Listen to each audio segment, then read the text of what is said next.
बदल जाएगी। मनुष्य का जीवन दो मुख्य धाराओं से चलता है, शरीर और मन, और इन दोनों को जोड़ती है एक अदृश्य लेकिन सशक्त डोर, सांस।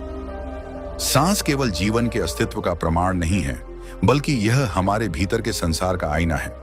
आज हम जानेंगे कि कैसे श्वास को जानकर, समझकर और साधकर हम न केवल अपने विचारों पर नियंत्रण पा सकते हैं, बल्कि जीवन में अकल्पनीय उपलब्धियों को प्राप्त कर सकते हैं।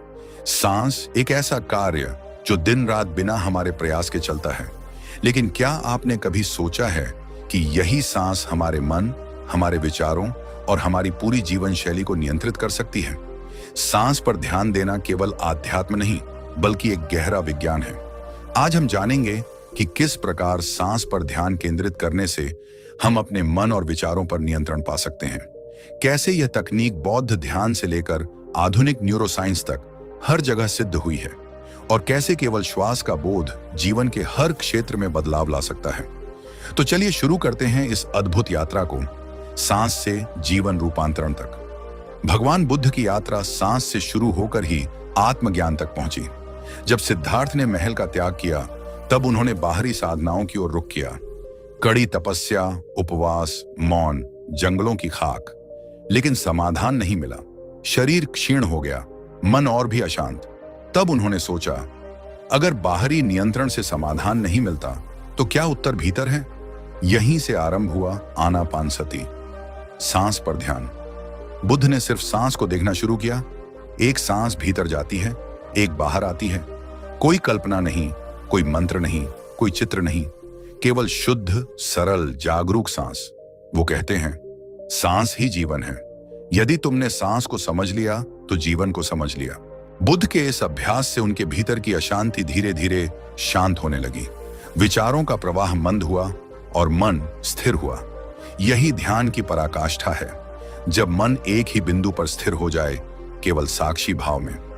यही था बोधि वृक्ष के नीचे का वह क्षण, जब केवल सांस की जागरूकता ने उन्हें ज्ञान प्रदान किया। उनका कहना था, जब तुम केवल सांस को देखना शुरू करते हो, तो धीरे धीरे विचारों का तूफान शांत होने लगता है, और जब विचार शांत हो जाते हैं, तब ज्ञान प्रकट होता है। उनकी सिखाई हुई विपश्यना पद्धति आज लाखों लोगों द्वारा अपनाई जाती है, जिसमें केवल सांस पर ध्यान केंद्रित किया जाता है। न पूजा, न प्रार्थना, न किसी ईश्वर की कल्पना, केवल वर्तमान की शुद्ध जागरूकता। मनोविज्ञान के अनुसार मन दो भागों में बंटा होता है, चेतन और अचेतन। सांस वह सेतु है जो इन दोनों को जोड़ता है।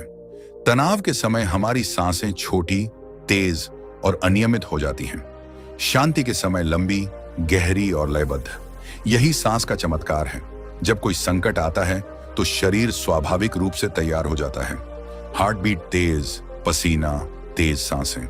लेकिन अगर हम उस क्षण केवल कुछ सेकंड गहरी सांस लें, तो शरीर का पूरा रासायनिक ढांचा बदल जाता है। शरीर को संकेत मिलता है, अब कोई खतरा नहीं है। यह सीधा प्रभाव डालता है हमारे सोचने की क्षमता पर, निर्णय पर, भावनात्मक स्थिति पर। मनोवैज्ञानिक शोध यह भी दर्शाते हैं कि नियमित श्वास ध्यान करने वाले लोगों में अवसाद के लक्षण कम होते हैं, घबराहट और चिंता घटती है, फोकस और स्मृति बेहतर होती है, और भावनाओं पर नियंत्रण अधिक होता है। अब दुनिया भर के स्कूल, हॉस्पिटल्स और ऑफिस में ब्रीदिंग सेशंस और माइंडफुल ब्रेक्स को अपनाया जा रहा है। श्वास न केवल शरीर का हिस्सा है, यह चेतना का प्रवेश द्वार है। जब हम जन्म लेते हैं, तो पहली क्रिया क्या होती है? एक गहरी सांस। जब हम मृत्यु को प्राप्त होते हैं, तो अंतिम क्रिया क्या होती है? एक अंतिम सांस। जीवन की शुरुआत और अंत दोनों सांस से ही होते हैं। वैज्ञानिक दृष्टिकोण से, जब हम श्वास लेते हैं, ऑक्सीजन शरीर में जाती है, मस्तिष्क की कोशिकाएं सक्रिय होती हैं, दिल की गति संतुलित रहती है।